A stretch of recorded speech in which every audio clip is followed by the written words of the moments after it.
¿Quién es ese Dios? Esta fue la pregunta del orgulloso y jactancioso rey Nabucodonosor mientras contemplaba a los 3 hebreos que se atrevieron a desafiar su orden de adorar la imagen de oro. ¿Quién es ese Dios que los librará de mis manos?, preguntó. Aquí había un desafío del rey pagano, no a los 3 hebreos, sino al monarca del universo mismo. ¿Podía Dios mismo librar a su pueblo de las manos del rey? ¿Podía el poder del hombre contener el poder del Dios de estos hebreos? ¿Era suficiente el poder de Dios para liberar a su pueblo de la esclavitud? ¿Y qué revela la orden del rey de adorar la imagen de oro en un momento determinado sobre la crisis de la marca de la bestia en los últimos días? Al comparar Daniel 3 con Apocalipsis 14, oro para que podamos ver aquí algunas revelaciones importantes que no hemos visto antes. En Daniel 3:1 leemos: El rey Nabucodonosor hizo una estatua de oro, cuya altura era de 60 codos y su anchura de 6 codos, y la levantó en la llanura de Dura, en la provincia de Babilonia. Entonces el rey Nabucodonosor mandó reunir a los príncipes, gobernadores, capitanes, jueces, tesoreros, consejeros, alguaciles y a todos los gobernantes de las provincias para que vinieran a la dedicación de la estatua que el rey Nabucodonosor había levantado. Dios había dado una profecía en Daniel 2 sobre la estatua que tenía una cabeza de oro, un pecho y brazos de plata, un vientre y muslos de bronce, y piernas de hierro y pies que eran una mezcla de hierro y barro. La cabeza de oro representaba el reino de Babilonia.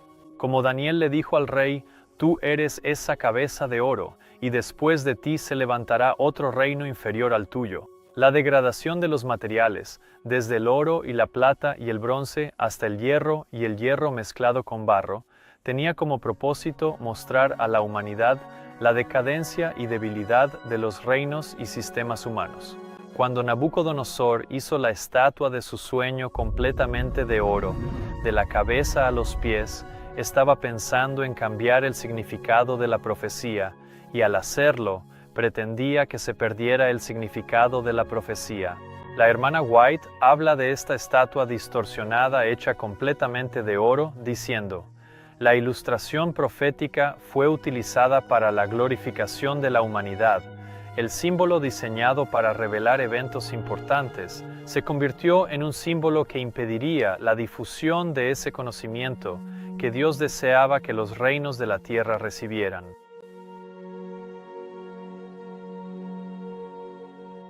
Así como el significado y la importancia de la estatua en el sueño se perdieron al cambiar la estatua de materiales sucesivamente inferiores a una completamente de oro, también se ha perdido el significado y la importancia del sábado de Dios al supuestamente cambiar el día del 7º día de la semana al primero. Jesús comparó la antigua imagen en Babilonia con las profecías de Apocalipsis cuando dijo, a través de la hermana White: Hay miles y miles que enarbolan el estandarte del sábado del mundo, exaltando la imagen del papado creada por el hombre de pecado. Las iglesias adoran la imagen de la bestia y reciben su marca, así como los habitantes de Babilonia adoraron la imagen de oro que Nabucodonosor erigió en la llanura de Dura. La iglesia de Dios estaba cautiva en Babilonia, profundamente probada, profundamente humillada. La gloria se había apartado de Israel. Los hijos e hijas de Judá estaban cautivos, y los vasos sagrados del santuario se habían convertido en propiedad del saqueador. Su hermoso templo estaba en ruinas, y Ichabod, la gloria se ha apartado de Israel, se escuchaba en los cantos de lamentación. Así que la iglesia de Dios estaba cautiva en Babilonia, ¿pero por qué? ¿Por qué permitió Dios que su propio templo quedara en ruinas y que su pueblo fuera llevado cautivo a Babilonia? Se nos dice la razón en la siguiente frase. Escuchen con atención. Las ordenanzas externas habían sido permitidas a ocupar el lugar de Dios. Las observancias ceremoniales eran adoradas, mientras que Cristo, el fundamento de todo su servicio ceremonial, había sido olvidado. Ahora bien, estas ordenanzas eran las propias ordenanzas de Dios que Él dio a su pueblo. El problema no estaba en las ordenanzas en sí mismas. El problema era que el pueblo tenía el mayor respeto por las observancias externas de esas ordenanzas, mientras que Cristo, quien es el centro y el enfoque de esas ordenanzas, había sido olvidado. Ahora mira esta siguiente cita, porque volvemos a leer sobre exactamente el mismo problema. El pueblo al que Dios había llamado para ser el pilar y fundamento de la verdad se había convertido en representante de Satanás. Ellos estaban haciendo la obra que él deseaba que hicieran, tomando un rumbo que tergiversaba el carácter de Dios y hacía que el mundo lo viera como un tirano. Los mismos sacerdotes que ministraban en el templo habían perdido de vista el significado del servicio que realizaban. Habían dejado de mirar más allá del símbolo hacia lo que éste representaba. Al presentar las ofrendas sacrificiales, eran como actores en una obra de teatro. Las ordenanzas que Dios mismo había establecido se convirtieron en un medio para cegar la mente y endurecer el corazón. Dios no podía hacer más por el hombre a través de estos canales. Todo el sistema debía ser eliminado. Dios había dispuesto que estas ordenanzas sacrificiales señalaran a su pueblo hacia el Mesías venidero, para que pudieran estar mejor preparados para reconocerlo y comprender su ministerio. Y cuando la realidad llegó en la persona de Cristo, no reconocieron en él al antitipo de todos sus tipos, la sustancia de todas sus sombras. Rechazaron al antitipo y se aferraron a sus tipos y ceremonias inútiles. No supieron cuándo el tipo se encontró con el antitipo en el Hijo de Dios. El Salmo se cumplió, el Hijo de Dios había venido, pero ellos seguían pidiendo pruebas. Pero las ordenanzas que fueron diseñadas por Dios para identificar, revelar y señalar al Hijo de Dios quedaron sin efecto. Sus ceremonias y ofrendas se habían vuelto ritualistas y carentes de significado, y como resultado, su importancia se había perdido. Y por eso se habían convertido en ceremonias inútiles. Habían dejado de mirar más allá del símbolo hacia lo que éste significaba, y este mismo pecado se está repitiendo hoy en medio de nosotros. Los adventistas del séptimo día han estado reconociendo el sábado del séptimo día durante aproximadamente 178 años. Pero al igual que las ordenanzas judías, la observancia del sábado ha pasado a ser tomada a la ligera. El día en que cae el sábado se ha convertido en lo más importante, mientras que se ha perdido de vista el significado del descanso sabático. La gran señal de Dios de su autoridad como creador, el sábado del séptimo día, será el sello de su pueblo y triunfará para siempre cuando Cristo regrese para llevar a su pueblo al cielo. Al igual que el pueblo judío hace 2000 años, los adventistas han dejado de mirar más allá del símbolo hacia lo que éste significa. Así que es momento de que miremos más cuidadosamente el sábado, su verdadero significado y cómo esto se relaciona con la adoración de la imagen de oro en la antigua Babilonia. ¿De qué exactamente es señal el sábado? Dios nos dice en Ezequiel 20, «Y santificad mis sábados, y servirán de señal entre mí y vosotros, para que sepáis que yo soy el Señor vuestro Dios». El sábado es una señal, y una señal es una representación o símbolo de aquello que le da su significado. Y dado que Dios ha declarado que el sábado es una señal entre Él y nosotros, para que sepamos que Él es el Señor nuestro Dios, entonces el sábado obtiene su significado del hecho de que es una señal de la adoración al Dios verdadero. La hermana White escribió en el tomo 4 de El conflicto de los siglos: el cuarto mandamiento, que Roma ha intentado dejar de lado, es el único precepto del Decálogo que señala a Dios como el creador de los cielos y la tierra, y así distingue al Dios verdadero de todos los dioses falsos. El sábado fue instituido para conmemorar la obra de la creación y así dirigir la mente de los hombres hacia el Dios verdadero y viviente. Considera cuidadosamente las palabras: el sábado fue instituido para. Esto es importante porque estamos a punto de saber por qué se instituyó el sábado y la razón por la cual Dios lo dio al hombre. Fue instituido para conmemorar la obra de la creación y así dirigir la mente de los hombres hacia el Dios verdadero y viviente. Así que el propósito del sábado, el propósito o la razón de tener un día para conmemorar la creación, era dirigir la mente de los hombres hacia el Dios verdadero y viviente. Y como tal, la observancia del cuarto mandamiento distingue al Dios verdadero de todos los dioses falsos. Esta declaración habría sido una bendición para muchos adventistas del séptimo día al abrirles los ojos sobre el significado del sábado, pero la mayoría nunca ha leído esta declaración, ya que fue omitida de ediciones posteriores de El conflicto de los siglos después de 1884. En 1891, Ellen White escribió: «En esta contienda, el sábado del cuarto mandamiento será el gran punto en cuestión, porque en el mandamiento del sábado, el gran legislador se identifica a sí mismo como el creador de los cielos y la tierra». En muchos lugares, la hermana White escribe que en esta última contienda el sábado será el gran punto en cuestión, pero en esta declaración ella identifica la razón. Porque en el mandamiento del sábado, el gran legislador se identifica a sí mismo como el creador de los cielos y la tierra. Nuevamente, la importancia del sábado se deriva del hecho de que es una señal que nos señala al Dios verdadero, aquel que creó los cielos y la tierra. Y además, el que es identificado es el gran legislador mismo, no ellos mismos, sino él mismo. Leemos en el deseado de todas las gentes: ninguna otra institución que se le haya confiado a los judíos tendió tanto a distinguirlos de las naciones circundantes como lo hizo el sábado. Dios dispuso que su observancia los designara como sus adoradores. Debía ser una señal de su separación de la idolatría y de su conexión con el Dios verdadero. Si el sábado del séptimo día es una señal de la adoración al Dios verdadero y de la separación de la idolatría, entonces, ¿qué sería la observancia del sábado falso? Sería exactamente lo opuesto. Para los cristianos que creen que el sábado es el domingo, el primer día de la semana sería, por lo tanto, una señal de su separación del Dios verdadero y de su conexión con la idolatría. ¿Cómo podrían los cristianos protestantes ser engañados tan fácilmente? Por la misma razón. Han perdido de vista el significado del sábado.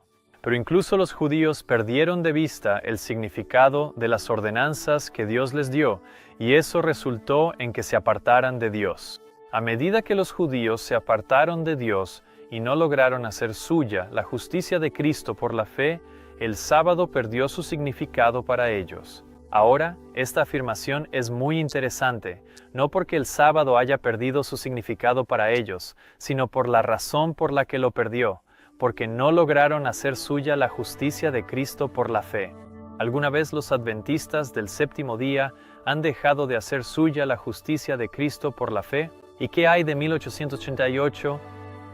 Al relatar el rechazo de la justificación por la fe en 1888 y los años siguientes, la hermana White escribió: «El espíritu de resistencia que se ha manifestado al presentar la justicia de Cristo como nuestra única esperanza ha entristecido al Espíritu de Dios, y el resultado de esta oposición ha hecho necesario que este asunto se presente con mayor fervor y decisión, provocando una investigación más profunda sobre el tema y sacando a la luz una serie de argumentos que el propio mensajero no sabía que eran tan firmes, tan completos, tan exhaustivos, en cuanto a este tema de la justificación por la fe y la justicia de Cristo como nuestra única esperanza.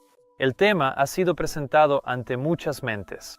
Lo triste del asunto es que algunos que debieron haber estado en la luz clara sobre este tema estaban trabajando del lado del enemigo en la cuestión. Esa luz la han desechado como indigna de su respeto. Un gran número de líderes adventistas del séptimo día en 1888 rechazaron el mensaje de la justicia de Cristo. ¿Qué es la justicia de Cristo? Ellen White escribió en 1888: «¿Por qué no deberíamos ver en esa ley que la justicia de Jesucristo viene e imputa a mí su justicia en su perfecta obediencia a esa ley?» Entonces, ¿qué es la justicia de Cristo? Es su perfecta obediencia a esa ley.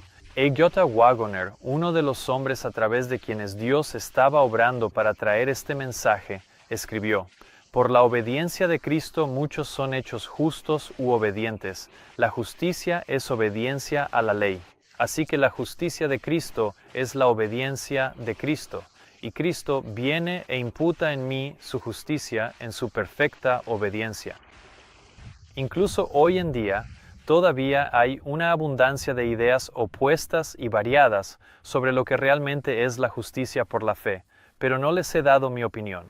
Les he dado las definiciones de dos de los mensajeros de 1888, Ellen G. White y E. J. Waggoner. En la medida en que comprendamos la justicia por la fe, será nuestro aprecio por el descanso sabático, porque es al cesar de nuestras propias obras y recordar el día de reposo para santificarlo que demostramos nuestra fe en la consumación de las obras de obediencia de Cristo. Y puesto que Él ha forjado una vida perfecta en nuestro favor, podemos descansar en esa justicia. E. J. Waggoner escribió: la verdadera observancia del sábado de Dios, por lo tanto, en vez de ser un intento de obtener justicia por las obras, es la aceptación de la justicia por la fe. También escribió en 1897, pero creo que cualquiera aquí puede ver que el mensaje del tercer ángel es justicia por la fe, porque el sábado es justicia por la fe y ahora se explica por qué. Porque por medio de él el hombre entra en las obras de Dios y esas obras son perfectas. Así que los adventistas del séptimo día, en 1888, rechazaron los méritos de la obediencia de Cristo a la ley, su justicia. ¿Y qué significaría esto para el sábado? La consecuencia sería la misma que fue para los judíos. A medida que los judíos se apartaron de Dios y no hicieron suya la justicia de Cristo por la fe, el sábado perdió su significado para ellos. Y así, hoy en día, al haber rechazado, ignorado o no comprendido la justicia de Cristo, el sábado ha perdido su significado para los adventistas del séptimo día. Se reconoce el día en que cae el sábado, pero los adventistas, al igual que los judíos, se han apartado del verdadero Dios al que ese día señala. ¿Y recuerdas lo que debía hacerse cuando los judíos habían perdido el significado de las ordenanzas que señalaban a Cristo? Solo había una cosa que se podía hacer. Leámoslo de nuevo. Las ordenanzas que Dios mismo había instituido se convirtieron en un medio para cegar la mente y endurecer el corazón. Dios no podía hacer nada más por el hombre a través de estos canales. Todo el sistema debía ser eliminado por completo. Y Dios le mostró a la hermana White que el mismo destino le sobrevendría a la Iglesia Adventista del séptimo día como corporación. Ella escribe sobre esta nueva organización adventista. El sábado, por supuesto, sería tenido en poca estima, al igual que el Dios que lo creó. Y ahí se ve que el respeto por el sábado es proporcional al respeto que tienen por el Dios que lo creó. Al haber perdido de vista el significado del sábado, en consecuencia perderían de vista la adoración al Dios verdadero. Y entonces viene la profecía que predice el mismo destino, continúa ella. Nada se permitiría interponerse en el camino del nuevo movimiento. Los líderes enseñarían que la virtud es mejor que el vicio, pero al quitar a Dios, pondrían su confianza en el poder humano, que sin Dios no vale nada.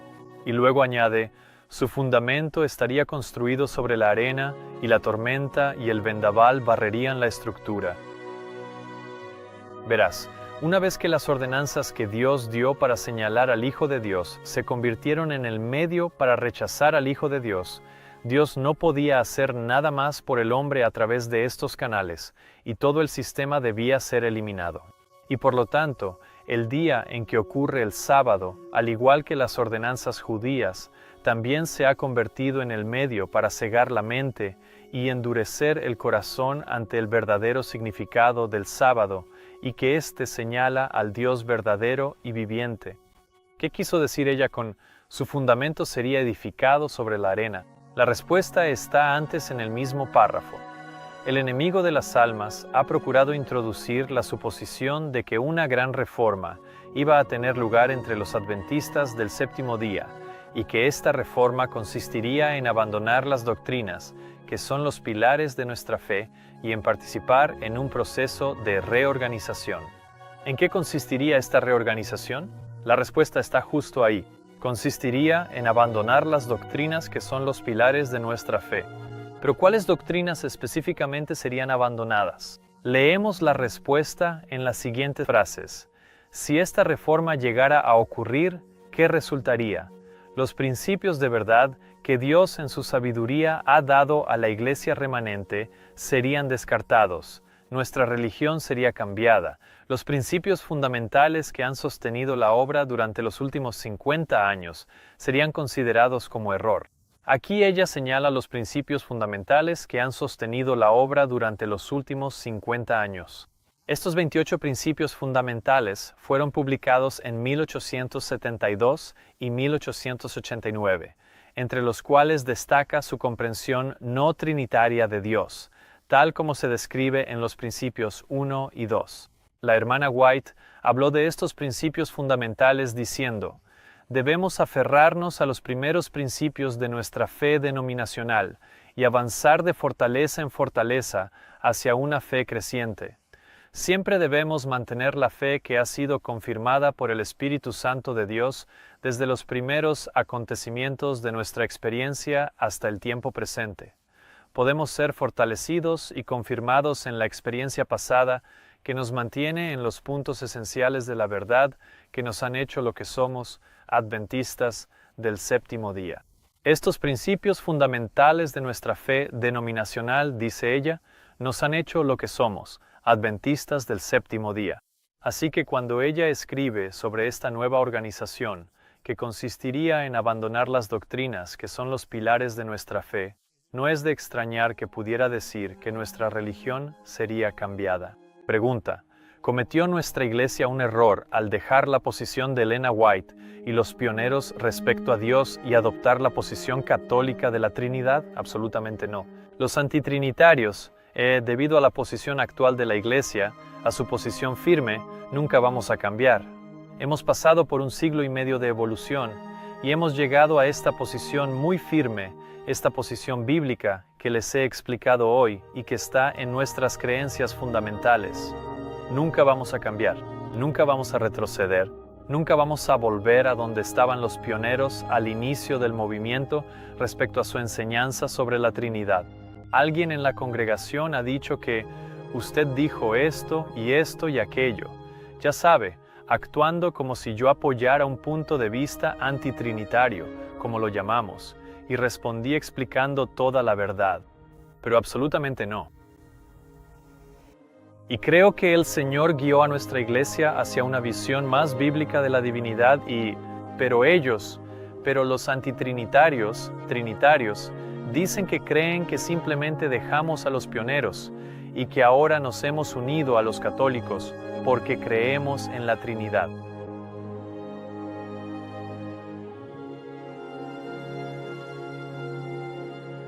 Y él, Jesús, dijo que hablará solo lo que oiga y que él me glorificará.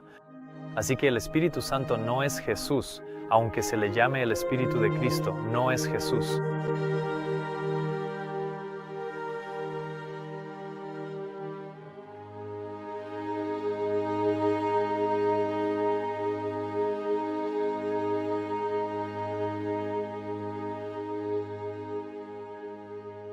Estos principios fundamentales de 1889 han sido descartados y abandonados por la Iglesia Adventista del Séptimo Día Corporativa actual y considerados como error por todos sus principales evangelistas y teólogos. Así que la advertencia de que los principios fundamentales que han sostenido la obra durante los últimos 50 años serían considerados como error ya se ha cumplido. Pero adivina qué. Hay miles de adventistas del séptimo día en todo el mundo que están firmes sobre los principios fundamentales de la fe. Ellos son los verdaderos adventistas del séptimo día, pero la Iglesia Adventista del Séptimo Día Corporativa actual es la nueva organización que ha descartado los principios fundamentales y los ha considerado como error. Han construido un nuevo fundamento con nuevas doctrinas. El único Dios verdadero y su Hijo literalmente unigénito han sido abandonados y removidos, y en su lugar se ha puesto un nuevo ídolo de 3 en 1. Por eso ella escribe: su fundamento sería construido sobre la arena, y en consecuencia la tormenta y el vendaval barrerían la estructura. La última parte de esta profecía es la única porción que queda por cumplirse.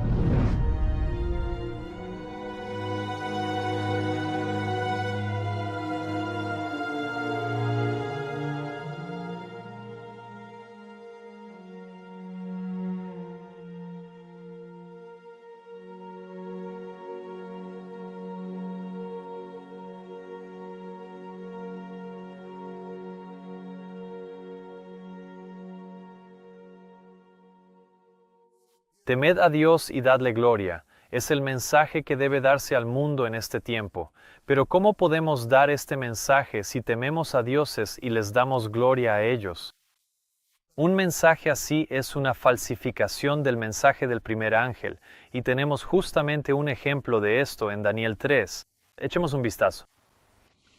Entonces un heraldo proclamó en alta voz: A vosotros se os ordena, oh pueblos, naciones y lenguas, que al oír el sonido de la corneta, la flauta, el arpa, el salterio, la zampoña, el dulcimer y todo tipo de música, os postréis y adoréis la estatua de oro que el rey Nabucodonosor ha levantado, y cualquiera que no se postre y adore, en esa misma hora será echado en medio de un horno de fuego ardiente.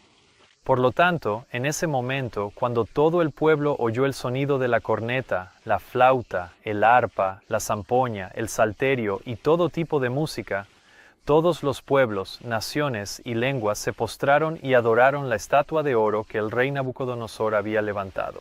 Lo que es digno de notar aquí es que se emite una orden que llama al pueblo de Babilonia a adorar en un momento determinado. ¿Puedes pensar en otro lugar de la Biblia donde se emite una orden que llama al pueblo a adorar en un momento determinado? ¿Qué tal Apocalipsis 14? Y vi a otro ángel volar en medio del cielo que tenía el evangelio eterno para predicarlo a los que moran en la tierra y a toda nación, tribu, lengua y pueblo, diciendo a gran voz: Temed a Dios y dadle gloria, porque la hora de su juicio ha llegado. Y adorad a aquel que hizo el cielo y la tierra, el mar y las fuentes de las aguas. Ahora, comparemos esta última advertencia y llamado a adorar a Dios con un mandato falso de adorar la imagen de oro en Babilonia. En Daniel 3, el mensaje es dado por un heraldo. En Apocalipsis, Dios envía a otro ángel. En Daniel 3, el heraldo proclamó en alta voz, mientras que en Apocalipsis, el ángel habló con voz fuerte. En Daniel 3, el mensaje fue dado a los pueblos, naciones y lenguas, y en Apocalipsis 14, el mensaje es dado a toda nación, tribu, lengua y pueblo. En estos versículos, en Daniel, vemos que el mandato era adorar la imagen de oro, y en Apocalipsis 14 está el mandato de adorarle a Él, es decir, adorar a Dios, el Creador.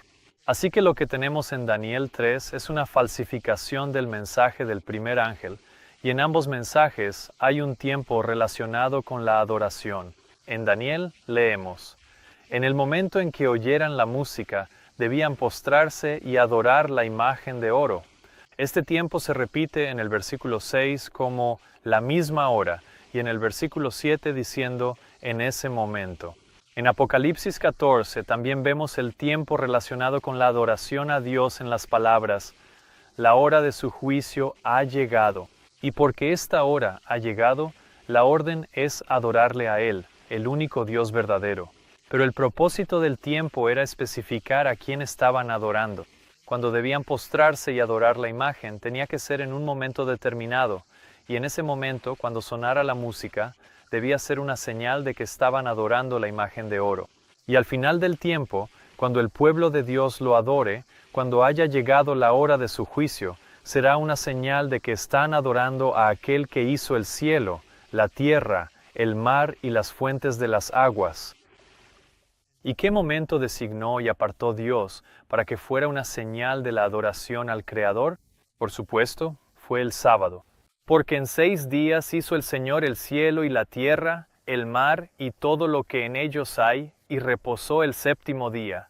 Por eso el Señor bendijo el día de reposo y lo santificó. Nuevamente, la importancia del tiempo en ambos pasajes era que el tiempo debía ser una señal de a quién adoraba el pueblo.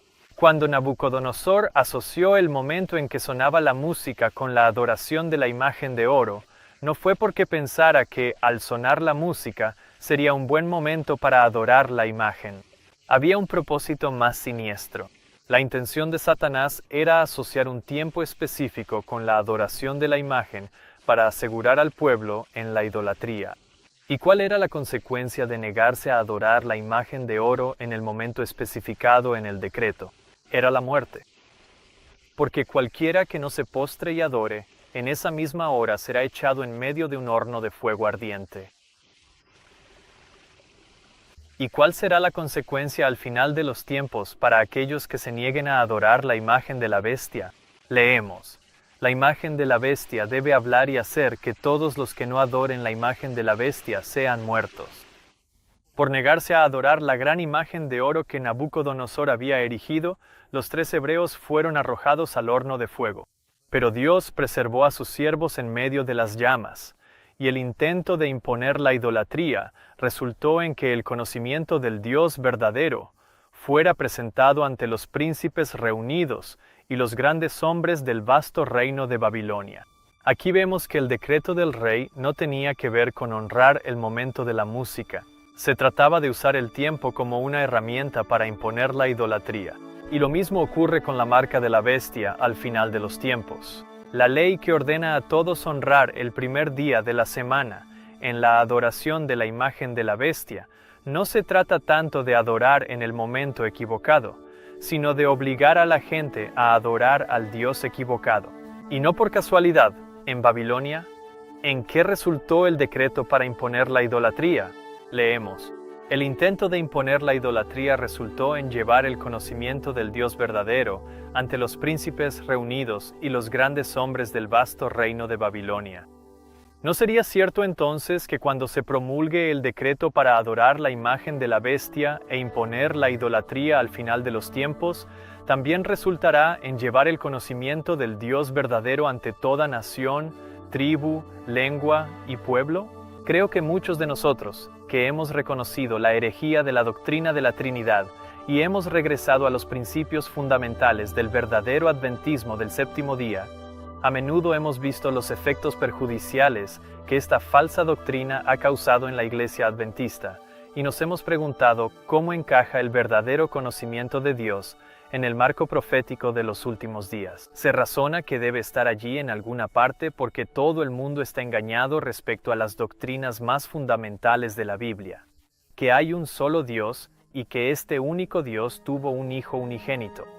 Al profesar la doctrina de la Trinidad, todo el mundo cristiano ha sido engañado para rechazar esas dos doctrinas fundamentales de la fe cristiana. Incluso, aquellos que han pasado años o décadas en las iglesias adventistas creen que la última gran crisis que enfrentará este mundo es simplemente elegir entre el día correcto y el día incorrecto. Si este es nuestro pensamiento, entonces nosotros también hemos perdido de vista el significado del sábado. La ley dominical será una orden de adorar el día, pero el verdadero asunto no es el día en sí. Se trata de imponer la idolatría, haciendo que la tierra y sus habitantes adoren a un ídolo, así como el tiempo de adoración fue utilizado para imponer la idolatría en la antigua Babilonia.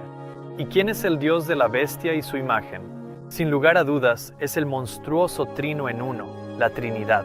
Este ídolo politeísta, que se hace pasar por el único Dios de la Biblia, es el Dios que recibe el homenaje de quienes observan el día del sol. El Catecismo Católico declara claramente sobre el domingo: es un día dedicado por los apóstoles al honor de la Santísima Trinidad. Debe ser en un tiempo como este, cuando el verdadero Dios de la Biblia es difamado, descartado y desafiado, que aquellos que guardan el verdadero sábado darán a conocer a los habitantes de la tierra al verdadero Dios, al que apunta el sábado y a su Hijo unigénito. Por eso, en ese momento ciertos caldeos se acercaron y acusaron a los judíos. Ellos hablaron y dijeron al rey Nabucodonosor: «Oh rey, vive para siempre. Tú, oh rey, has promulgado un decreto de que todo hombre que oiga el sonido de la corneta, la flauta, el arpa, el salterio, la zampoña y todo tipo de música, debe postrarse y adorar la imagen de oro, y que quien no se postre y adore, será echado en medio de un horno de fuego ardiente.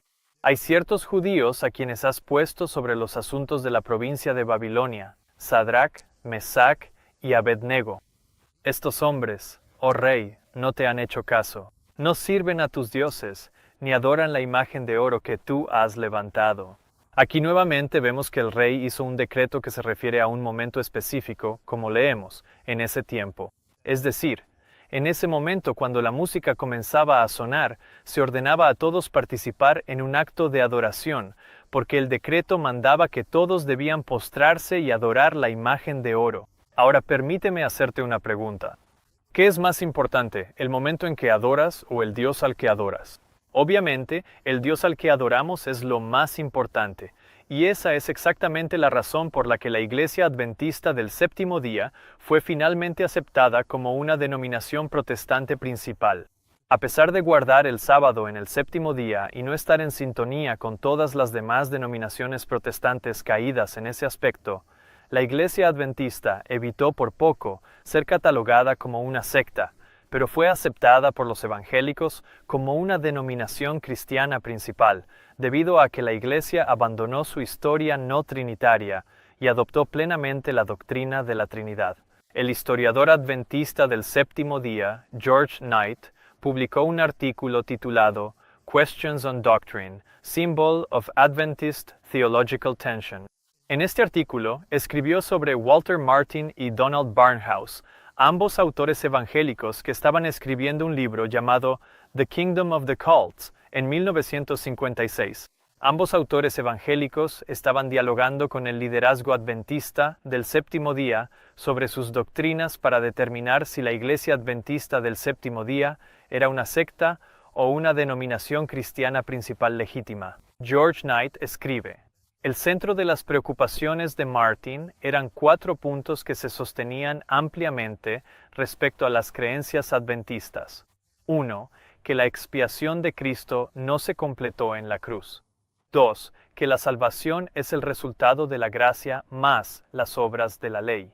3. Que el Señor Jesucristo fue un ser creado, no desde toda la eternidad. 4.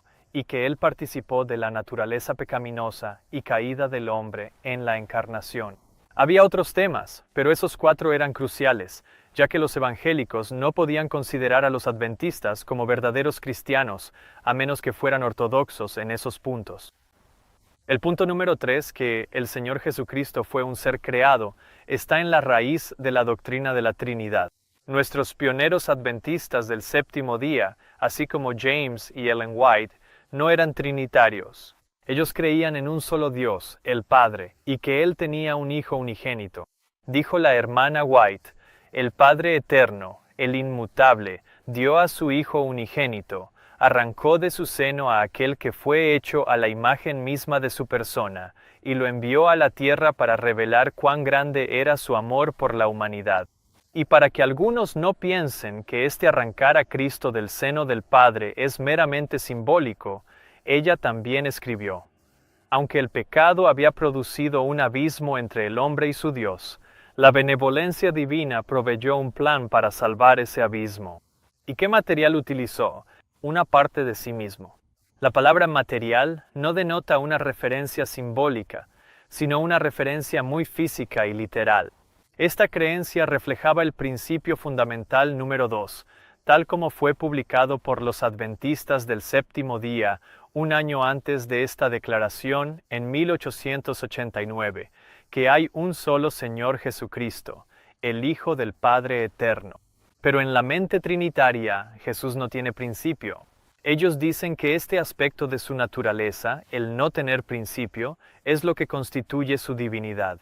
Por lo tanto, razonan que si Jesús tuvo un principio, entonces Jesús no puede ser divino. Y basándose en esta premisa errónea, argumentan que si Jesús es un Hijo real, engendrado de la propia sustancia del Padre, entonces se está negando la divinidad de Cristo, porque entonces Cristo tendría un principio. Por esta razón, la Trinidad fue uno de los principales puntos de controversia. Ahora, Walter Martin había hecho su investigación y sabía muy bien que los pioneros adventistas del séptimo día y Elena White no eran trinitarios, por lo que estaba listo para clasificar a los adventistas del séptimo día como una secta en su próximo libro.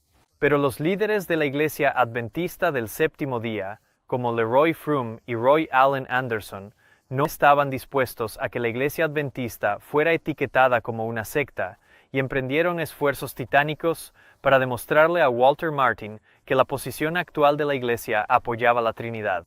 Quizás todo esto fue dispuesto por la providencia de Dios para poner a prueba a la Iglesia Adventista. Ellen White escribió: al repasar nuestra historia pasada, habiendo recorrido cada paso de avance hasta nuestra posición actual, puedo decir alabado sea Dios. Al ver lo que el Señor ha hecho, me lleno de asombro y de confianza en Cristo, nuestro líder. No tenemos nada que temer del futuro, excepto que olvidemos la manera en que el Señor nos ha guiado y sus enseñanzas en nuestra historia pasada. Y ahora la Iglesia Adventista del Séptimo Día estaba bajo ataque. ¿Rechazaría el liderazgo de la Iglesia su historia pasada? ¿Rechazaría el liderazgo de la Iglesia en 1956 aquello que llevó a Ellen White a exclamar, «Alabado sea Dios»? ¿Olvidaría deliberadamente la Iglesia Adventista la manera en que el Señor nos ha guiado y negaría sus enseñanzas en nuestra historia pasada para evitar ser etiquetada como una secta? ¿Se cumpliría la profecía de Ellen White y serían descartados los principios de verdad que Dios, en su sabiduría, ha dado a la Iglesia remanente? ¿Se considerarían como error los principios fundamentales que han sostenido la obra durante los últimos 50 años? La prueba había llegado. ¿Se mantuvo la Iglesia fiel a la guía de Dios y a sus enseñanzas en nuestra historia pasada respecto a los principios fundamentales que nos han hecho lo que somos, adventistas del séptimo día? George Knight revela cómo respondió el liderazgo de la Iglesia a la prueba. En el otro extremo de la dinámica teológica del adventismo, durante la década de 1940, estaban las fuerzas lideradas por Fromm, que buscaban demostrar que los adventistas del séptimo día estaban realmente en la corriente principal del evangelicalismo ortodoxo. Su énfasis llevó a la revisión de ciertos libros adventistas actuales para eliminar ideas antitrinitarias y afirmaciones sobre que Cristo tenía una naturaleza humana pecaminosa, y para demostrar que el adventismo formaba parte del cristianismo principal a través de obras como La fe profética de nuestros padres, de Fromm y F.D. El grupo liderado por Fromm al mando de la Iglesia Adventista del Séptimo Día no solo negó la enseñanza no trinitaria de nuestra historia pasada, sino que llegó al extremo de revisar la literatura adventista para eliminar lo que ellos consideraban una temida verdad, que los adventistas del séptimo día no eran trinitarios. Esta enseñanza en nuestra historia etiquetaría a la denominación como una secta, y ellos no lo permitirían. ¿Cómo podría la Iglesia Adventista del Séptimo Día refutar las enseñanzas de su historia pasada? George Knight lo explica en el libro Preguntas sobre Doctrina. Todo esto ha hecho que sea deseable y necesario que declaremos nuevamente nuestra posición sobre las grandes enseñanzas fundamentales de la fe cristiana y que neguemos toda declaración o implicación de que Cristo, la segunda persona de la deidad, no era uno con el Padre desde toda la eternidad, y que su muerte en la cruz no fue una expiación sacrificial plena y completa.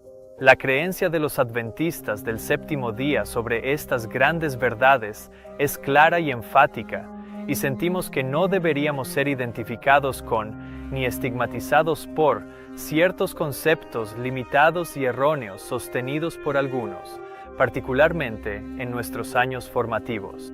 Nuestra historia pasada fue negada, pues dijeron, sentimos que no deberíamos ser identificados con, ni estigmatizados por, ciertos conceptos limitados y erróneos sostenidos por algunos, particularmente en nuestros años formativos. Ahora, aquí él está minimizando la realidad, pues estos libros no eran ciertos libros limitados, sino que eran libros que estaban ampliamente distribuidos por toda la denominación, y conceptos, ideas y doctrinas bíblicas que eran sostenidos por casi todos los adventistas del séptimo día, de modo que podían decir que, hasta donde sabemos, hay total unanimidad en todo el cuerpo. Este momento histórico, cuando la Iglesia fue puesta a prueba con preguntas sobre doctrina, seguirá siendo recordado en la historia como uno de los momentos clave de la caída del adventismo y uno de los momentos más vergonzosos de la Iglesia en casi 2 siglos de existencia. Con nuestra historia pasada rechazada y nuestros principios fundamentales no trinitarios considerados como error, se logró el objetivo idólatra tan largamente anhelado: la amistad y aceptación de las iglesias caídas de Babilonia, a costa de negar a Cristo, su líder. Después de que el liderazgo de la Iglesia Adventista negara la forma en que el Señor nos ha guiado y su enseñanza en nuestra historia pasada, y se distanciara de Elena White y de los escritos de las doctrinas de nuestros pioneros al cambiar lo que ellos escribieron, Walter Martin y Donald Barnhouse quedaron satisfechos y cambiaron de opinión, decidiendo finalmente no etiquetar a los adventistas del séptimo día como una secta. Barnhouse publicó los resultados de las conferencias evangélicas adventistas en la revista Eternity en septiembre de 1956, en un artículo titulado ¿Son cristianos los adventistas del séptimo día? Al hablar de su opinión revisada sobre el adventismo, escribió: Me gustaría decir que estamos encantados de hacer justicia a un grupo muy difamado de creyentes sinceros y, en nuestra mente y corazón, sacarlos del grupo de otros herejes, como los testigos de Jehová, los mormones y los científicos cristianos, para reconocerlos como hermanos redimidos y miembros del cuerpo de Cristo. El punto que quiero destacar en todo esto es que la Iglesia Adventista del séptimo día no tuvo que abandonar el sábado para obtener la amistad del protestantismo apóstata. Todo lo que tuvieron que hacer fue abandonar al Dios del sábado y abrazar de todo corazón la doctrina de la Trinidad para evitar ser etiquetados como una secta y obtener la comunión y aprobación de la cristiandad. Esto demuestra aún más que el Dios al que adoramos es más importante que el día en que adoramos, y ciertamente muestra que, en el corazón de Satanás, incluso reconocer el día correcto de descanso no tiene ninguna consecuencia mientras se niegue firmemente al Dios verdadero y a su Hijo. Lo mismo ocurre hoy en día con el Consejo Mundial de Iglesias. En su sitio web, el Consejo Mundial de Iglesias se describe a sí mismo como una comunidad de 352 iglesias de más de 120 países, que representa a más de 580 millones de cristianos en todo el mundo. El Consejo Mundial de Iglesias es la expresión más amplia e inclusiva entre las muchas formas organizadas del movimiento ecuménico moderno, un movimiento cuyo objetivo es la unidad cristiana. El objetivo de esta enorme comunidad de iglesias se declara como la unidad cristiana. Con 352 iglesias en todo el mundo y representando a 580 millones de cristianos, uno solo puede imaginar la gran variedad de doctrinas, creencias e interpretaciones de la Biblia tan diferentes que deben tener. Y sin embargo están unidos. Aseguran ser la organización cristiana más amplia e inclusiva, pero hay una cosa que no toleran, y es a cualquiera que rechace la Trinidad. En 1961, Christianity Today escribió: El Consejo Mundial de Iglesias aprueba una base trinitaria. El artículo afirma: aunque casi 1 de cada 10 delegados que votaron sobre el tema se opusieron a la aprobación de la base trinitaria, incluidos algunos líderes liberales que pensaban que la medida llevaría al Consejo Mundial por el camino de la creación de credos, la propuesta de St. Andrews fue aprobada en la Asamblea General por 383 votos contra 36. Su efecto inmediato fue descalificar a los unitarios de la membresía del CMI.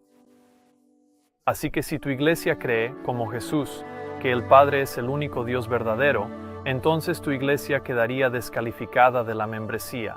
Inevitablemente, esto también descalificaría al apóstol Pablo, ya que él escribió que hay muchos dioses y muchos señores, pero para nosotros solo hay un Dios, el Padre, de quien proceden todas las cosas y nosotros en Él, y un solo Señor Jesucristo, por quien son todas las cosas y nosotros por Él. Las exigencias del Consejo Mundial de Iglesias pueden ser similares a las del rey Nabucodonosor. Puedes pensar lo que quieras, practicar lo que quieras, vestir como quieras y sostener cualquier doctrina que desees, siempre y cuando adores a los dioses especificados en el decreto. Pero Dios siempre tendrá un pueblo que lo adorará a Él y se negará a adorar a los dioses de este mundo, y así fue en Babilonia. Hay ciertos judíos a quienes has puesto sobre los asuntos de la provincia de Babilonia, Sadrach, Mesach y Abednego. Estos hombres, oh rey, no te han respetado, no sirven a tus dioses ni adoran la estatua de oro que tú has levantado. Al negarse a convertirse en politeístas y adorar a los dioses en plural, y así rechazar al único Dios verdadero de la Biblia, los judíos fieles estaban dispuestos a entregar sus vidas. ¿Cuántos del pueblo de Dios hoy están preparados para rechazar toda forma de politeísmo y a los dioses de este mundo, incluso si eso les costara la vida? En lugar de rechazar con disgusto a los dioses politeístas de 3 en 1 de Babilonia, la mayoría de los cristianos se encontrarán inclinándose ante la imagen de la bestia, como los ciudadanos de Babilonia y los judíos cautivos en la llanura de Dura. Sin embargo, aunque muchos cristianos están provocando la ira del Señor por su transgresión del primer mandamiento, su mano sigue extendida. Por mucho tiempo, Israel ha estado sin el Dios verdadero, sin sacerdote que enseñe y sin ley. Pero cuando en su angustia se volvieron al Señor Dios de Israel y lo buscaron, Él se dejó encontrar por ellos. Así como el rey Nabucodonosor promulgó un decreto ordenando al pueblo adorar la imagen de oro en un momento determinado, así también en nuestros días pronto habrá una ley que ordenará al pueblo adorar la imagen de la bestia en un momento específico. Pero desde el principio del gran conflicto en el cielo, la lucha de Satanás siempre ha sido por asegurarse la adoración para sí mismo, y su propósito no será diferente en este último esfuerzo por conseguir que el pueblo de Dios le rinda adoración a él. Entonces Nabucodonosor, lleno de ira y furor, ordenó que trajeran a Sadrach, Mesach y Abednego. Entonces llevaron a estos hombres ante el rey. Nabucodonosor les habló y les dijo: ¿Es cierto, oh Sadrach, Mesach y Abednego? ¿No servís a mis dioses ni adoráis la imagen de oro que he levantado? Ahora bien, si estáis dispuestos en el momento en que oigáis el sonido de la corneta, la flauta, el arpa, el salterio, la zampoña y todo tipo de música, y os postráis para adorar la imagen que he hecho, bien. Pero si no la adoráis, en esa misma hora seréis echados en medio de un horno de fuego ardiente. ¿Y qué Dios será el que os libre de mis manos? Noten aquí que incluso este rey pagano contrastó a sus dioses, en plural, con ese Dios, en singular, de los 3 hebreos, lo que me hizo preguntarme cuando dijo: mis dioses. ¿Cuáles dioses eran esos, de todos modos? Bueno, Marduk era uno de ellos. Según la Enciclopedia Británica, Marduk era el dios principal de la ciudad de Babilonia y el dios nacional de Babilonia. Como tal, eventualmente fue llamado simplemente Bel o Señor. Esto es también lo que leemos en enciclopedia.com, que dice que Marduk también era conocido como Bel. ¿Existe evidencia de que Nabucodonosor realmente adoraba a Marduk? Varios historiadores e incluso el profeta Jeremías indican que sí lo hacía. En La historia del mundo antiguo de Susan Bauer, ella escribe: Babilonia era el hogar del dios Marduk, y la devoción de Nabucodonosor a Marduk también era una celebración del triunfo babilónico. En el libro Los Antiguos en sus propias palabras, de Michael Carrigan, él escribe que Nabucodonosor se dirigió a Marduk por su nombre. Él escribe: al ascender al trono, Nabucodonosor habló a los dioses en su discurso inaugural, diciendo: «Oh misericordioso Marduk, que la casa que he construido perdure para siempre. Que me sacie de su esplendor, alcance la vejez allí con abundante descendencia, y reciba allí el tributo de los reyes de todas las regiones, de toda la humanidad». De hecho, el profeta Jeremías, quien profetizó contra Babilonia, escribió sobre Marduk o Bel en el capítulo 50, versículo 2, diciendo: «Proclamad entre las naciones y publicad, y levantad un estandarte. Publicad y no lo ocultéis. Decid: Babilonia ha caído, Bel está confundido, Merodach está hecho pedazos, sus ídolos están confundidos, sus imágenes están hechas pedazos». La enciclopedia McClintock y Strong de 1880 comenta sobre este versículo diciendo: En el pasaje anterior de Jeremías, Bel y Marduk se mencionan juntos y se les amenaza con la destrucción en la caída de Babilonia. Comúnmente se ha concluido a partir de este pasaje que Bel y Marduk eran dioses separados, pero según las inscripciones asirias y babilónicas parece que este no era exactamente el caso. Marduk era en realidad idéntico al famoso Bel babilónico. Y aquí es donde nuestra investigación sobre los dioses de Nabucodonosor se vuelve realmente interesante, porque Bel o Marduk no estaba solo. Él formaba parte de una tríada de deidades babilónicas, siendo las otras dos Anu, el dios del cielo, y Ea, el dios del agua.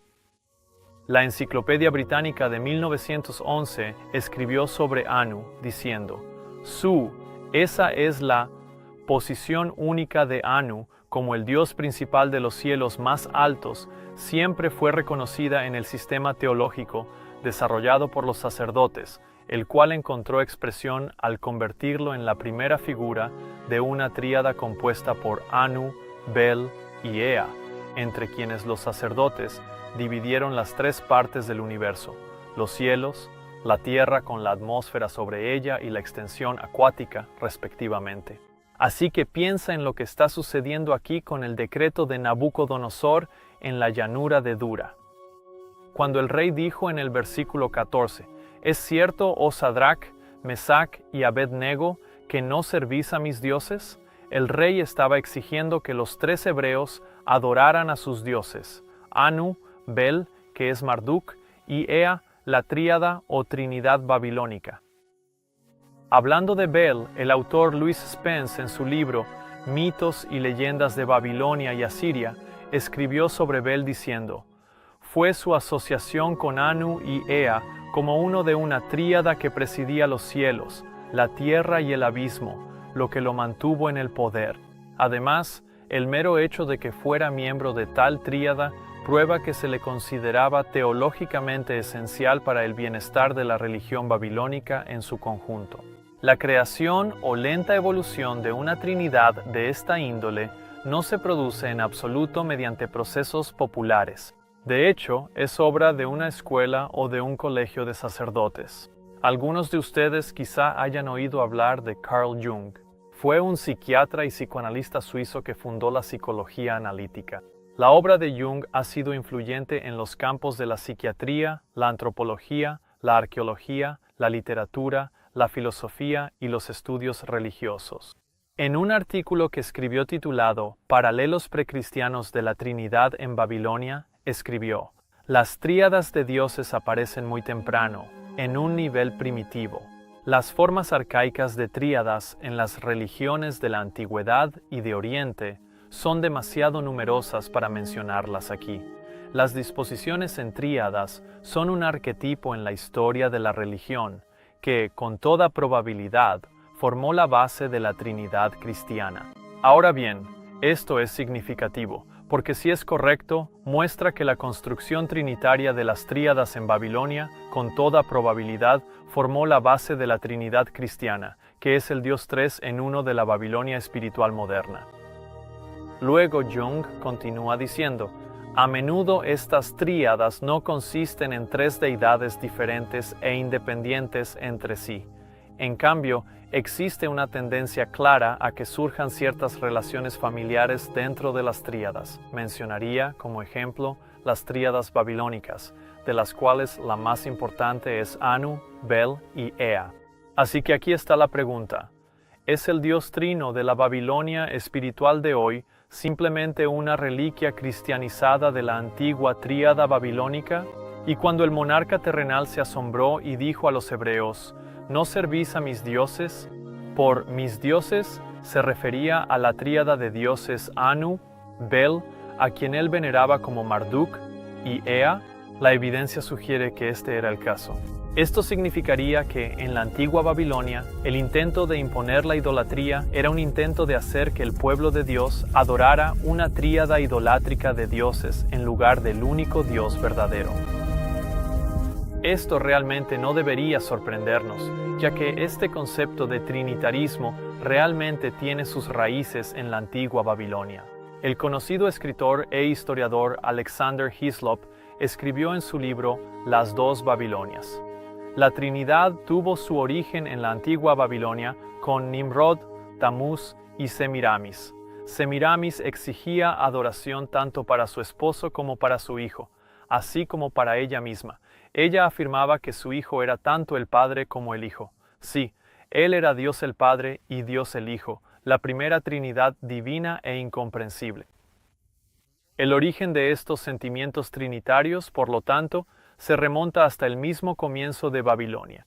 Desde sus inicios, la antigua Babilonia ha incorporado estas ideas en la adoración de sus dioses. Y mientras que la adoración de Nimrod, Semiramis y Tamuz marcó los inicios mismos de Babilonia, la adoración de Anu, Bel y Ea surgió más de 1000 años después y fue más contemporánea a la época de Nabucodonosor en el siglo V a.C. Este decreto para adorar la imagen de oro y a los dioses trinitarios en la antigua Babilonia, en un momento determinado, prefigura la profecía de los últimos días, donde habrá otro intento de imponer la idolatría, haciendo que el pueblo de Dios adore la imagen de la bestia y la Trinidad de tres en uno en un momento específico. Y en ese momento, ¿en qué resultará este intento mundial de imponer la adoración de una Trinidad idolátrica a través de leyes dominicales? Tendrá el mismo resultado que tuvo en la llanura de Dura, porque el intento de imponer la idolatría resultó en que el conocimiento del Dios verdadero fuera presentado ante los príncipes reunidos y los grandes hombres del vasto reino de Babilonia. En ese día memorable, las fuerzas de las tinieblas parecían estar logrando un triunfo notable. La adoración de la imagen de oro parecía destinada a quedar permanentemente vinculada con las formas establecidas de idolatría, reconocidas como la religión oficial del país. Entonces, ¿con qué iba a quedar permanentemente vinculada la adoración de la imagen de oro? Con las formas establecidas de idolatría reconocidas como la religión oficial del Estado. Y como acabamos de ver, las formas establecidas de idolatría en la antigua Babilonia significaban principalmente la adoración de Anu, Bel y Ea, la tríada babilónica.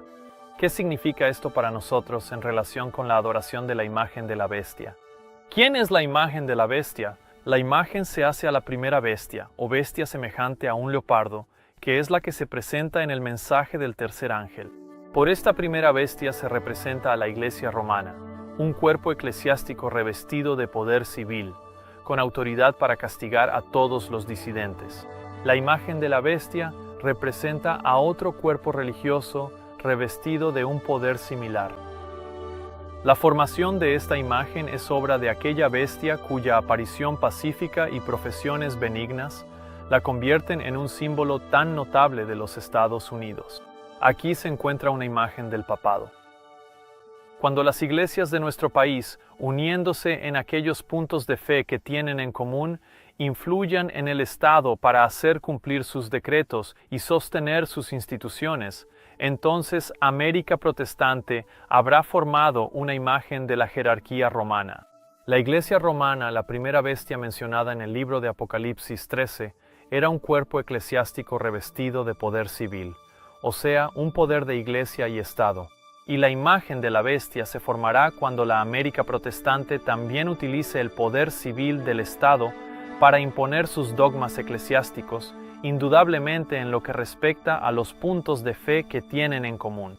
En particular, la observancia del domingo y la adoración al Dios Trino a quien está dedicado el domingo.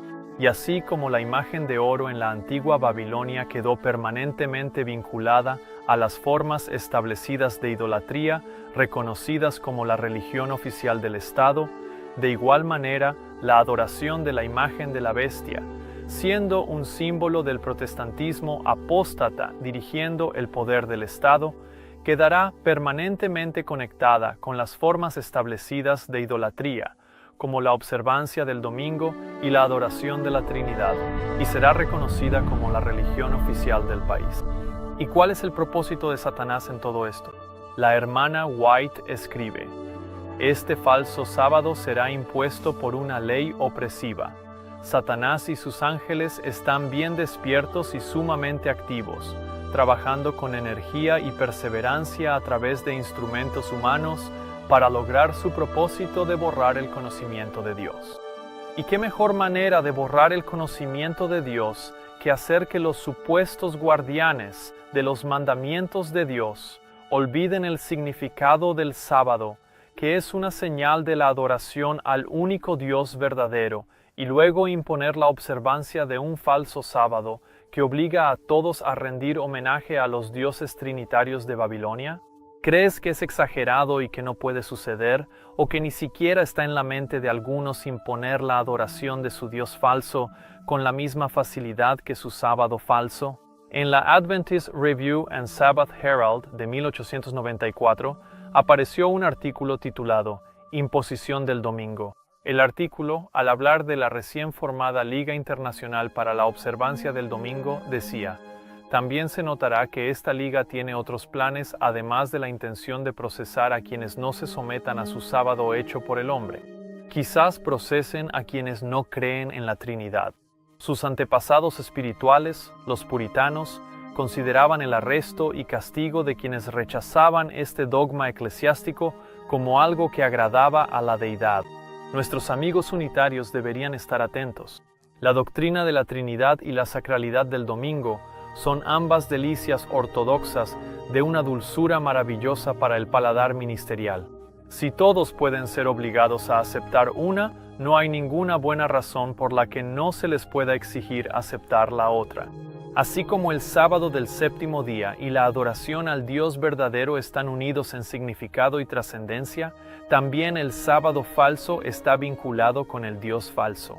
Pero así como hubo un pequeño remanente que desafió el decreto de adorar a la triada babilónica en las llanuras de Dura, también habrá un pequeño remanente que desafiará el decreto de observar el día del Hijo y de la Trinidad a quienes se considera sagrado. Volvamos a mirar este versículo cuando el rey, con un desafío jactancioso y desafiante que llegó a oídos del Rey del cielo, dijo: ¿Quién es ese Dios que os librará de mis manos? Nabucodonosor acababa de desafiar el poder del Dios de los hebreos. La muerte de los hebreos en el horno de fuego demostraría la superioridad incuestionable del poder de los dioses de Babilonia. Pero, ¿quién es ese Dios?, declaró, haciendo eco de las palabras pronunciadas más de 1000 años antes por el rey de Egipto. ¿Quién es el Señor para que yo obedezca su voz y deje ir a Israel? No conozco al Señor, ni tampoco dejaré ir a Israel. Una de las formas en que Satanás sigue intentando demostrar su poder y supremacía es manteniendo al pueblo de Dios en cautiverio, y a Dios le encanta demostrar su poder omnipotente a todos al liberar a su pueblo de la esclavitud. La señal y el símbolo más significativos del poder de Dios para liberar es el sábado. Y acuérdate de que fuiste siervo en la tierra de Egipto, y que el Señor tu Dios te sacó de allí con mano poderosa y brazo extendido. Por tanto, el Señor tu Dios te mandó que guardaras el día de reposo. ¿Cuál es el significado del sábado? Es el día en que el pueblo de Dios debe recordar que, así como fueron esclavos en Egipto y Dios ejerció el poder de su mano poderosa para liberarlos de Egipto, así también el sábado es una señal de su poder para liberar a su pueblo de la esclavitud del pecado. Al final de los tiempos, Satanás ejercerá su poder para mantener cautivo al pueblo de Dios en la esclavitud del pecado, haciendo que adoren un ídolo filosófico en el falso sábado. Satanás se jacta diciendo: una señal entre mí y vosotros por todas vuestras generaciones, haré que sirvan de mi lado en mi sábado. Así el mundo será mío. Seré el gobernante de la tierra, el príncipe del mundo. Controlaré tanto las mentes bajo mi poder que el sábado de Dios será objeto de desprecio. Una señal: haré que la observancia del séptimo día sea una señal de deslealtad hacia las autoridades de la tierra. Las leyes humanas serán hechas tan estrictas que hombres y mujeres no se atreverán a guardar el sábado del séptimo día. Por temor a carecer de alimento y ropa, se unirán al mundo en la transgresión de la ley de Dios, y la tierra estará completamente bajo mi dominio. ¿Cómo planea Satanás mantener al mundo en esclavitud al pecado? Las leyes humanas serán hechas tan estrictas, dice él, que por temor a carecer de alimento y ropa, se unirán al mundo en la transgresión de la ley de Dios. Qué típico que Satanás falsifique el sábado, la señal de la adoración al Dios verdadero y de su poder para librar al hombre del pecado, e instituya un sábado falso como señal de la adoración a los ídolos y de su poder para mantener a los hombres esclavizados al pecado. Tal era el significado de la imagen de oro en Babilonia, porque la hermana White escribió: no todos habían doblado la rodilla ¿ante qué? Ante el símbolo idólatra del poder humano. ¿Han perdido los adventistas del séptimo día el significado del sábado? ¿Se dan cuenta de que el reposo del séptimo día es un símbolo de nuestro descanso, confianza y fe en el poder de Dios para librarnos del pecado? ¿Entienden que este reposo no es en ningún Dios, sino en el único y verdadero Dios que creó los cielos, la tierra y las fuentes de las aguas? Si los adventistas del séptimo día no comprenden por sí mismos el significado del reposo sabático, ¿cómo podrán dar el mensaje del tercer ángel al mundo? En la Biblia, los 10 mandamientos están registrados 2 veces, una en Éxodo y otra en Deuteronomio, y Dios recuerda su liberación de su pueblo de Egipto una vez en Éxodo y 2 veces en Deuteronomio. En el 4º mandamiento de Deuteronomio acabamos de ver que Dios recordó su poder para liberar a su pueblo de Egipto o del pecado como una razón para guardar el sábado. Pero en Éxodo 20 Él menciona su poder para liberar a su pueblo de Egipto como una razón para guardar el primer mandamiento. Él dice: yo soy el Señor tu Dios, que te saqué de la tierra de Egipto, de la casa de servidumbre. No tendrás dioses ajenos delante de mí. Así que el primer mandamiento y el 4º mandamiento están vinculados porque el poder de Dios para liberar a su pueblo se da como razón para guardar tanto el 4º mandamiento como el primero. Es imposible guardar el sábado en el día correcto mientras se adora a un ídolo, porque esto anula el significado del sábado como señal de la adoración al Dios verdadero. Y con esto en mente podemos ver la magnitud del pecado que Ellen White advirtió que el pueblo de Dios cometería al apartarse del Dios verdadero para volverse hacia la Trinidad inútil. En Primeros Escritos Seleccionados, página 204, las 2 últimas frases dicen: los dirigentes enseñarían que la virtud es mejor que el vicio, pero al quitar a Dios, pondrían su dependencia en el poder humano, que sin Dios no vale nada. Su fundamento estaría edificado sobre la arena, y la tormenta y el vendaval barrerían la estructura. En esta declaración, donde Elena White advierte que Satanás llevaría a los adventistas del séptimo día a rendirse. Las doctrinas que constituyen los pilares de nuestra fe son aquellas doctrinas representadas en los principios fundamentales. Y la razón, escribe ella, por la que nuestra religión cambiaría es porque llegaría un momento en que los principios fundamentales que han sostenido la obra durante los últimos 50 años serían considerados como error. ¿Y qué doctrina es dentro de los principios fundamentales que, si se abandona, constituiría un cambio de religión? Ella escribe que los líderes enseñarían que la virtud es mejor que el vicio, pero quitando a Dios. Y aquí lo ves. Una de las doctrinas que se abandonarían, la cual es un pilar de nuestra fe, es la doctrina o comprensión de Dios. Solo esto podría constituir un cambio en nuestra religión. Y como resultado de quitar al Dios verdadero de nuestros principios fundamentales y volvernos hacia un ídolo, ella continúa, pondrían su dependencia en el poder humano, que sin Dios no vale nada. Todo esto se ha cumplido en la Iglesia Adventista del séptimo día, exactamente como Ellen White advirtió que sucedería. Todo porque los adventistas del séptimo día, aunque se aferran al día correcto, han olvidado el significado del sábado. En esto es una señal que nos señala al único y verdadero Dios, quien solo Él puede librarnos de la esclavitud del pecado. Está de más decir que, como consecuencia de apartarse de un Dios tan poderoso, uno debe depender del poder humano, que sin Dios no vale nada. Al igual que los adoradores en la llanura de Dura, quienes, al inclinarse ante la imagen de oro, doblaron la rodilla ante el símbolo idólatra del poder humano.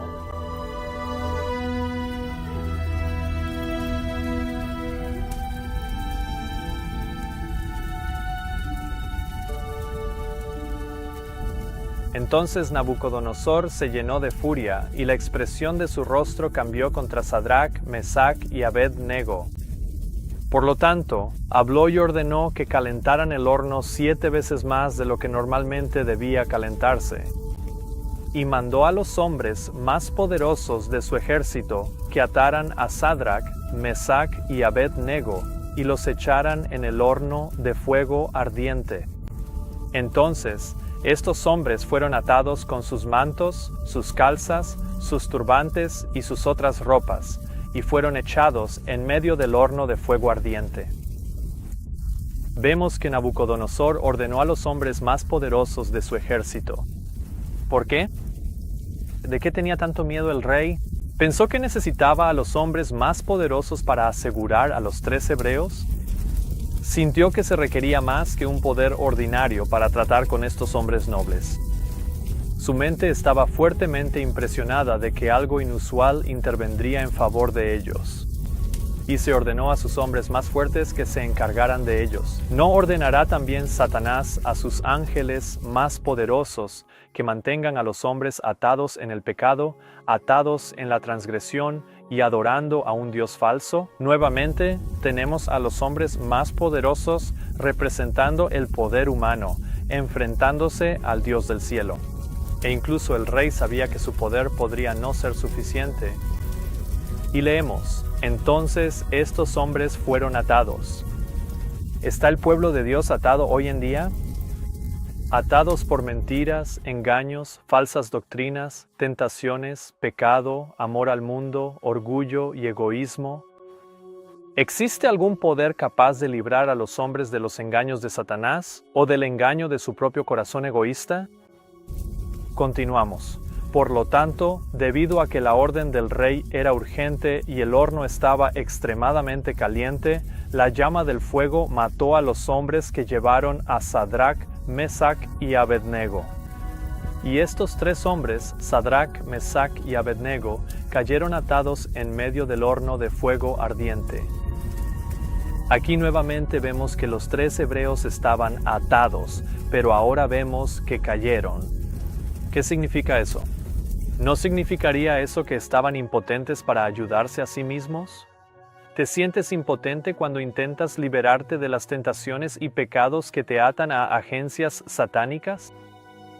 Hay buenas noticias, porque justo aquí en la historia ocurre un gran cambio. Alguien nuevo aparece en la escena. Entonces Nabucodonosor, el rey, se asombró, se levantó apresuradamente y habló diciendo a sus consejeros, ¿no echamos a 3 hombres atados en medio del fuego? Ellos respondieron y dijeron al rey, Así es, oh rey. Él respondió y dijo, He aquí, veo a 4 hombres sueltos caminando en medio del fuego, y no tienen ningún daño. Y la apariencia del cuarto es como la del Hijo de Dios. La nueva figura que ha aparecido en la escena no es otra que el Hijo de Dios. Ahora piensa en esto. Incluso antes de que Jesús se hiciera hombre, más de 500 años antes de su encarnación, la Biblia aquí lo declara como el Hijo de Dios. ¿Y cuál fue el resultado de la llegada de la presencia del Hijo de Dios? ¿Qué cambio ocurrió cuando llegó el Hijo de Dios? El rey dijo, veo a 4 hombres sueltos. El Hijo de Dios había liberado a su pueblo, quienes se negaron a adorar la imagen de oro o la trinidad de dioses babilónicos.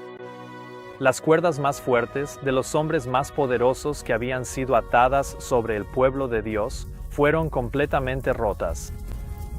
Aún más, tan completa fue la liberación por parte del Hijo de Dios que el fuego destinado a consumirlos no tuvo ningún efecto sobre ellos. Dijo el rey, no tienen daño alguno. El poder del Hijo de Dios había anulado y revertido el cautiverio de su pueblo, quienes se negaron a adorar a cualquier otro que no fuera su propio Dios, el único Dios verdadero y viviente, el Padre de quien proceden todas las cosas. Todos los esfuerzos, las buenas obras y el celo de los 3 hebreos no significaron nada. Estaban atados y caídos en el fuego y no podían salvarse a sí mismos, pero el Hijo de Dios los liberó, demostrando que solo el Padre y el Hijo tienen el poder de redimir al hombre de la esclavitud y el yugo del pecado y santificarlo. Y como vimos, la señal de esta liberación es el reposo sabático. Porque Dios dijo, les di mi sábado para que fuera una señal entre yo y ellos, para que supieran que yo soy el Señor que los santifica. Algunos pueden preguntar, ¿cómo supo Nabucodonosor que la apariencia del cuarto era como la del Hijo de Dios? La hermana White explica que él había oído hablar del Hijo de Dios por medio de los cautivos hebreos que estaban en su reino. Ellos habían traído el conocimiento del Dios viviente que gobierna todas las cosas. Los 3 hebreos habían traído el conocimiento del Dios viviente, y fue a través de ellos que el rey también oyó acerca del Hijo de Dios. Y esto es lo que el conocimiento del Dios verdadero y viviente devuelve al pueblo de Dios: la presencia y morada de su Hijo unigénito. Que Jesucristo, por su propio Espíritu, habita en ti. No alguna otra persona, sino Jesucristo mismo, aquel que se compadece de nuestras debilidades, pero que fue tentado en todo según nuestra semejanza, aunque sin pecado. Él es quien permanece en nosotros y puede librarnos de la esclavitud de la tentación y el pecado. Este entendimiento de que el Espíritu Santo es la morada de Jesús mismo ha sido en gran medida rechazado. Y por esta misma razón, las iglesias están débiles, enfermas y a punto de morir.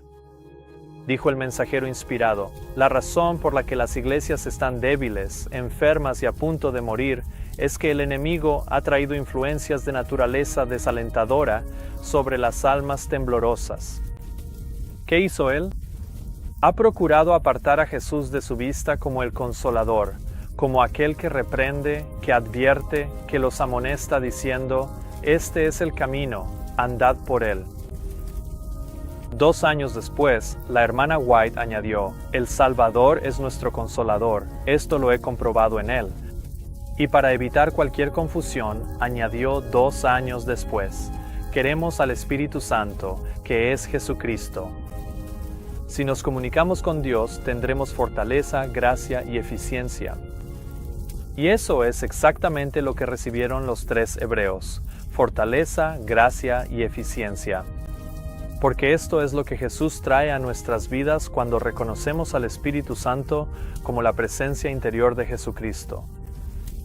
Y después ella escribe, los hebreos habían traído el conocimiento del Dios viviente que gobierna todas las cosas, y añade, entonces Nabucodonosor llamó a los siervos de Dios, y ni siquiera tenían olor a fuego sobre ellos. Si eres llamado a pasar por el horno de fuego por causa de Cristo, ¿dónde estará Jesús? A tu lado. Cuando pases por las aguas, Él promete, yo estaré contigo. A ti y por los ríos no te anegarán. Cuando camines por el fuego, no te quemarás, ni la llama arderá en ti. ¿Por qué podían pasar por las aguas y el fuego y no ser quemados? Porque la presencia de Jesús estaba con ellos. Y este conocimiento es lo que Satanás ha apartado del pueblo de Dios, y que Dios ahora está restaurando a su pueblo, antes de que sean llamados a presentarse ante los hombres más poderosos y los reyes de la Babilonia espiritual, para que puedan tener su fuerza, gracia, eficiencia y presencia cuando sean arrojados a los hornos de fuego que les esperan. Entonces Nabucodonosor se acercó a la boca del horno de fuego ardiente y habló, diciendo, Sadrach, Mesach y Abed-nego, siervos del Dios Altísimo, salid y venid acá.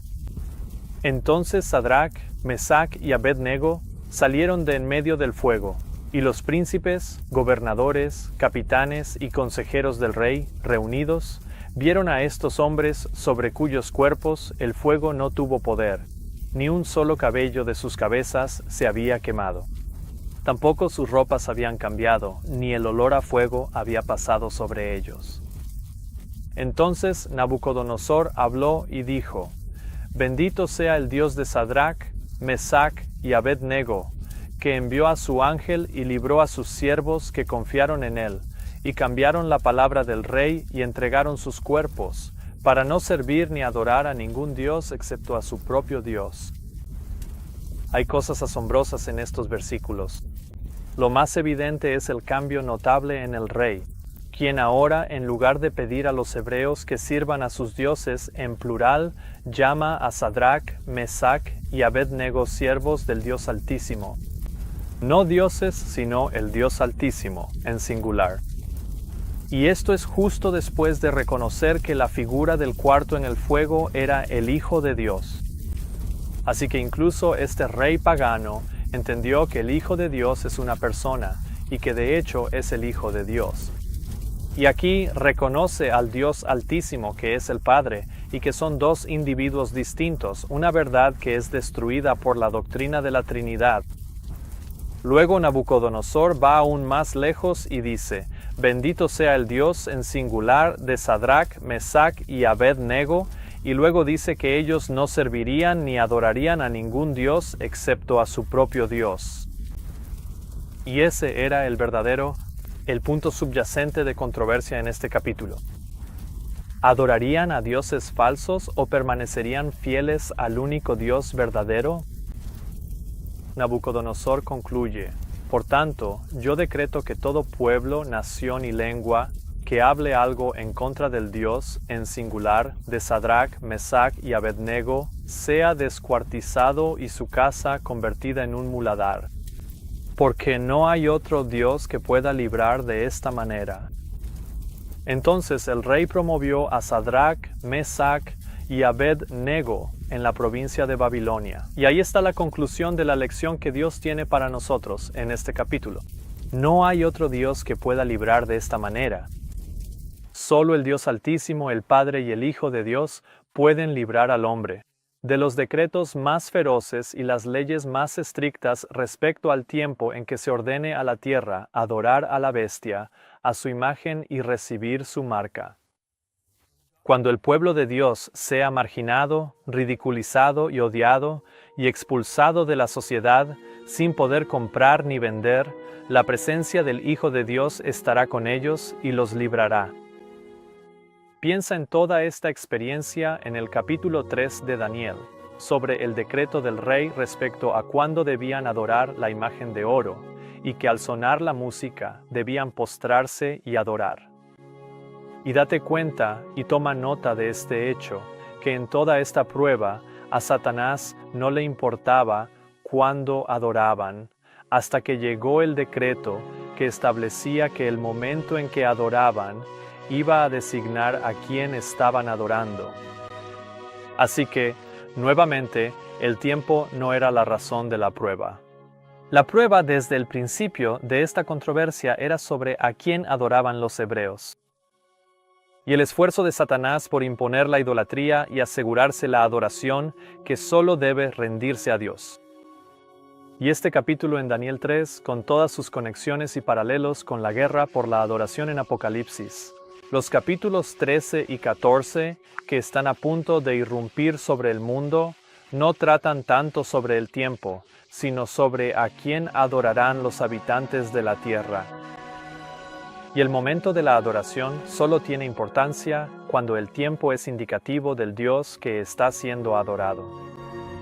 El tiempo o el día en que cae el sábado obtiene su significado del hecho de que ese día señala la adoración al único Dios verdadero, y esto es lo que muchos han perdido de vista.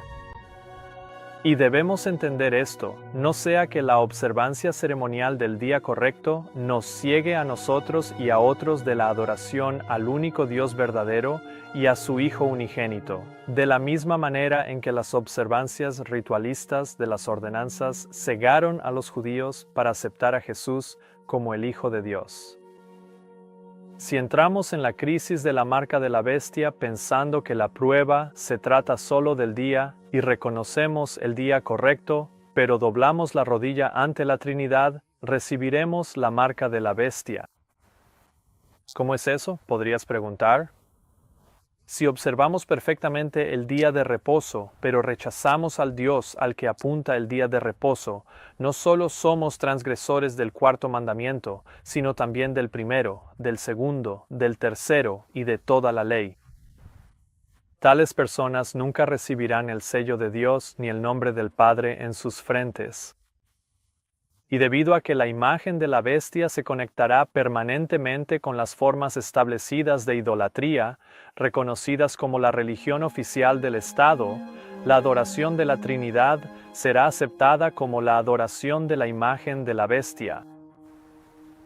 Reconocer el día correcto y adorar a un ídolo, incluso uno filosófico, es lo que Dios llama fornicación en Ezequiel capítulo 20.